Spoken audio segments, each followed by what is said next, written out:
Let's talk about it all with Helima Croft, Global Head of Commodity Strategy at RBC. An important day to have you on because oil is actually one of the few things that's rising today.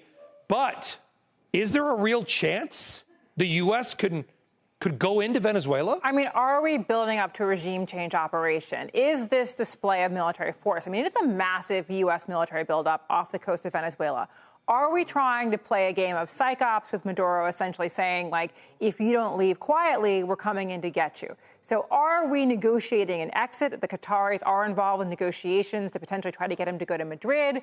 If he digs in, are we looking at a Noriega endgame where we go in and pick him up and put him in a U.S. prison? Are we potentially talking about a SEAL Team 6 operation, a.k.a. like a bin Laden or what we saw with... Is this possible? You look at the military strikes on alleged drug dealers, an aircraft carrier is going near Venezuela. CBS News, the reports of talking about land operations. I mean, when you declare him a massive narco trafficker and basically... Which he is, and issue an arrest warrant for him, the question is, like, what is the end game with this much buildup off the coast of Venezuela? Are we gonna stand down, or is he going to stand down? Okay, and so a lot of our viewers might be like, oh, the markets are down. Why are we talking about Venezuela? Okay, number one, Chevron. Chevron is the biggest American operator in Venezuela. Venezuela used to be one of the richest countries in South America. 4 million oil reserves in the world. Biggest oil reserves in the world, though some of it's a little sludgy. 4 million barrels a day, down to about 500,000. It's come off its lows. Here's the thinking.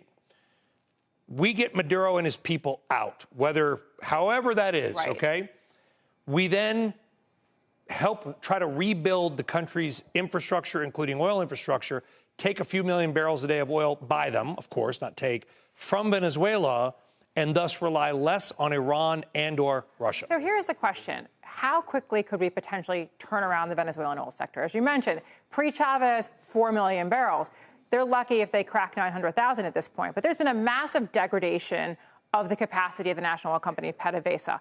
You know, thousands of people have left the country who worked for PDVSA.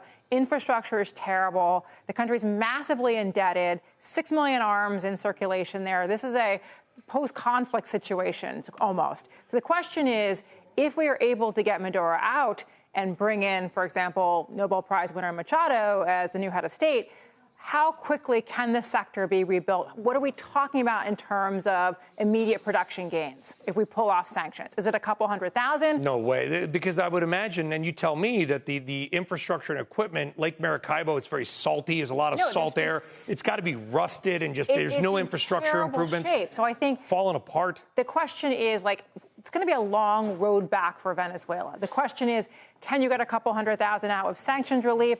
The path back to the kind of million barrel a day gains, it's a long road back. Because so oil's up. Oil may be the only thing up today, to be honest with you. Oil's up a little bit today, but it's still below 60. Oil and gas stocks, they tend to trade with the price of oil. I know you're not a stock analyst, but if you're in this camp where you believe that we've reached near a bottom in oil prices longer term because of lack of investment that we just talked about, maybe there's a play longer term for energy. Well, it's an interesting question. You talk about lack of investment. I think in the near term, the interesting question is there a lack of spare capacity? And we talk about Venezuela, potential U.S. military operations there. I think the thing to watch is November 21. Like, that's the launch date for our sanctions on the two key Russian oil exporters, Rosneft and Lukoil, full blocking sanctions. Do we see a significant drop in Russian exports? Are we talking about 1 million to 1.5 million of Russian barrels unable to find a home after November 21? Okay, hold on.